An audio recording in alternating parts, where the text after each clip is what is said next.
Hello everyone and welcome to Mission 2016. My name is Josephine Frimpong. On Mission, we give the voiceless a hope and we focus on issues that will inform the decisions of voters. If you missed Mission yesterday, we brought you stories from rural Ghana and we focused on some livelihood challenges of women. Tonight, we have a whole package of human rights interest stories and developmental concerns. Now the details. Some alleged witches at Gambaga in the northern region may not be able to vote if they remain at the witches' camp. These women who have banished from their communities cannot go back and vote in the 2016 polls. They have appealed to duty bearers to provide opportunities that will enable them to vote in the elections. Eva Tibuka has this report. Witchcraft accusation is embedded in African tradition, with elderly women normally being the victims. In the center of Gambaga is home to about 200 women of all ages with their children and grandchildren, all accused of witchcraft. It was evident time had taken a toll on some of them.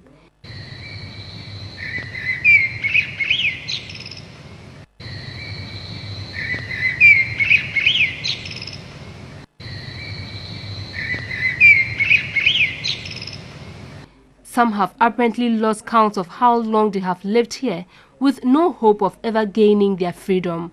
Imam Zelia is 79 years old, 35 of which she has spent at the camp. My senior brother's son fell sick, and they said I was responsible for his sickness. So they beat me up and sacked me from the community. I did not have anywhere to go, so I came here. She was driven out of her community in pain, sorrow and anguish. I had 6 children, but all of them died. I was still mourning at the time when this issue came up. They sacked me at night, and I had to trek over a distance of 38 kilometers to get to the camp. Her story is shared by new arrivals, 8 of whom arrived just when the news team got to the camp. 2 new entrants, 43-year-old Fatih and Zina, 32, visibly terrified, claimed their homes were burnt.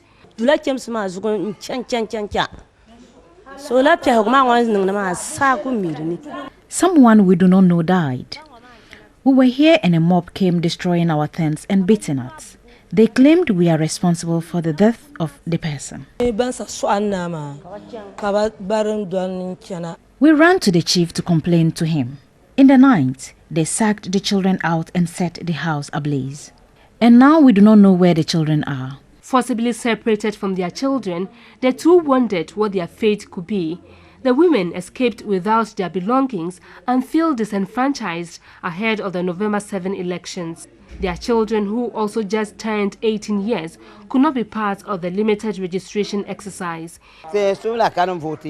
Our votes are in our villages, but now that we are here and cannot register again, we may not vote, except the politicians find a way out for us to vote. The women and their children were unanimous.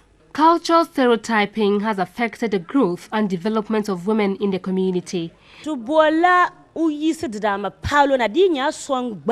Now we want government or the politicians to send police to investigate the matter. If possible, arrest the perpetrators and get them to pay for the damages. The banished women mostly want a redefinition of traditional beliefs and practices that curtail the rights of women.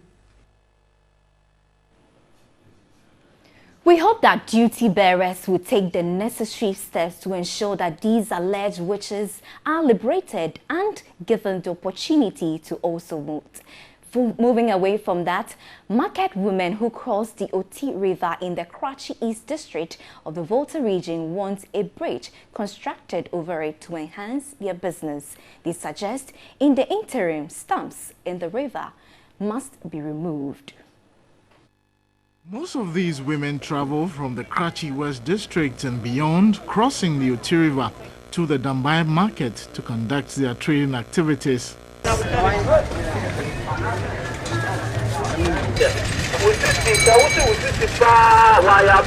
For the past 5 years, this ferry, known as Ndawura Jakba, has been carrying passengers and items from Dambai to adjoining communities. But the ferry has not seen any repair. Despite all these, our women here risk their life just to get some food on the table for the families.